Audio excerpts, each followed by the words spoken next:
that we would like to murder each other.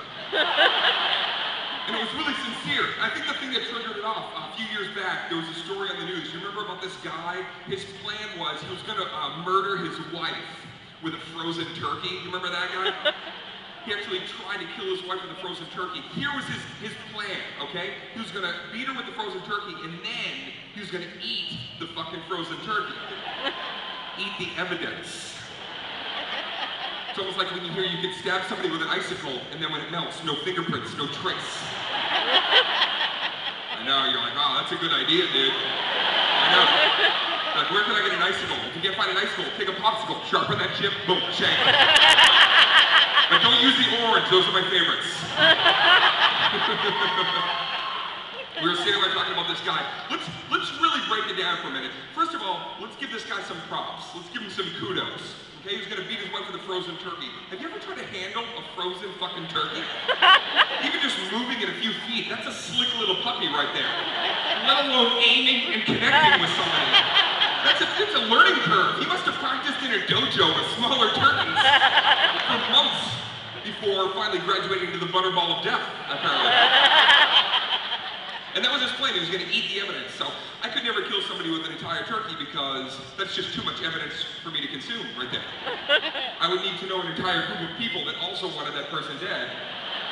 So after they died, we could have a kill feast of some sort. I couldn't kill someone with an entire frozen turkey. I could kill you with like a quarter chicken white. 2 sides, maybe a mac and cheese if it's my cheat day.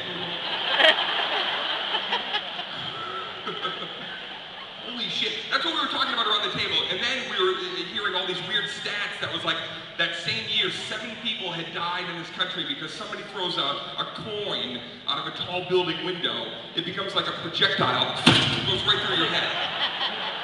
How bad does that suck? You live your whole life, go to high school, graduate, go to college, get a fucking degree, have a family, kids, coin head, dead. That's it. That stinks. That's such an instant death, too. You don't even know you're dead. You're just walking down the street with your friends going to a movie. I hear this is a great movie. Why am I in heaven? What just happened? I was going to the movies, now I'm in line in heaven. And the guy in line behind you was like, oh, a coin went through your head.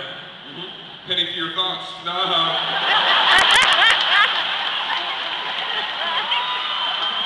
I was eaten by the chupacabra. Swear to God. Here's one way that I know that I would never want to die, and I'm going to save some lives tonight. Please listen up. Sometimes you see it in the movies where a killer will put a plastic bag over a person's head to suffocate them. I'm going to help you right now. You've seen it, right? The killer comes out of the shadows, puts it over their head, the person starts flailing, right? Starts hitting themselves. The killer laughs. Always asphyxiation, funny shit. I'm going to save some lives right now. Please, anybody ever tries to suffocate you with a plastic bag, all right? I don't want you to flail and jerk around. Don't start smacking. I just want you to stop, open your mouth, poke, and then rip the bag off your head. Okay. And then look at the killer and go, are you serious? Is that how you do it? Plastic bag, is that it? No. Why don't you just suffocate me with a wicker basket while you're at it? It's not going to happen.